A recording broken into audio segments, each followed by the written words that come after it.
شادی کے بعد 10ویں مہینے کو نادیہ کے ہاں جب بیٹی پیدا ہوئی تو بڑے آپریشن ہونے کی وجہ سے وہ بے ہوش تھی۔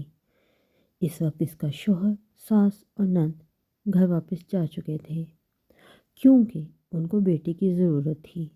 بیٹی تو ایک بوجھ ہوتی ہے نا۔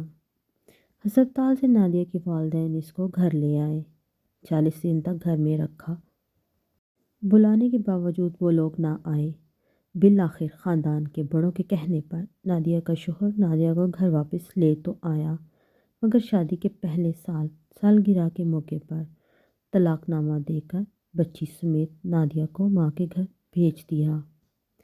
بیٹی جس کو رحمت کہا گیا ہے، نبی اکرم صلی اللہ علیہ وآلہ وسلم حضرت فاطمہ رضی اللہ تعالیٰ عنہ کی تشریف لانے پر اٹھ کھڑے ہوتے تھے، اپنی چادر سے جگہ کو صاف کرتے۔ نبی اکرم صلی اللہ علیہ وآلہ وسلم فرماتے ہیں، جس نے بیٹی کی بہترین تعلیم و تربیت کی، اس کی شادی کی، اس کے اور میرے درمیان روز محشر 2 انگلیوں جتنا فاصلہ ہوگا۔ اسی بیٹی کو لوگ بوجھ سمجھتے ہیں، جو روز محشر ان کا بوجھ اٹھائے گی اور بخشش کا ذریعہ بنے گی۔ بیٹی اللہ تعالیٰ کی رحمت ہے اور بیٹا نعمت۔ رحمت کا کوئی حساب کتاب نہیں ہوگا، جبکہ نعمتوں کی پوچھ گچھ ہوگی۔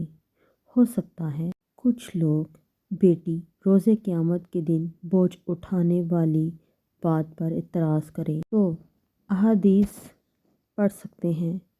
بیٹی کی بہترین تعلیم و تربیت اور بروقت شادی کے صلے میں اللہ تعالیٰ کیا اجر دیں گے۔ بیٹی باعث رحمت ہے، اسے اللہ تعالیٰ کی رحمت سمجھیں اور اللہ تعالیٰ کا شکر ادا کریں کہ اللہ تعالیٰ نے آپ کو رحمت سے نوازا۔ اللہ تعالیٰ ہم سب کو رحمت اور نعمت دونوں سے نوازے، آمین۔ میرے چینل کو سبسکرائب کریں اور میری ویڈیو کو لائک اور شیئر کرنا نہ بھولیں۔ اگلی ویڈیو تک کے لیے اللہ حافظ۔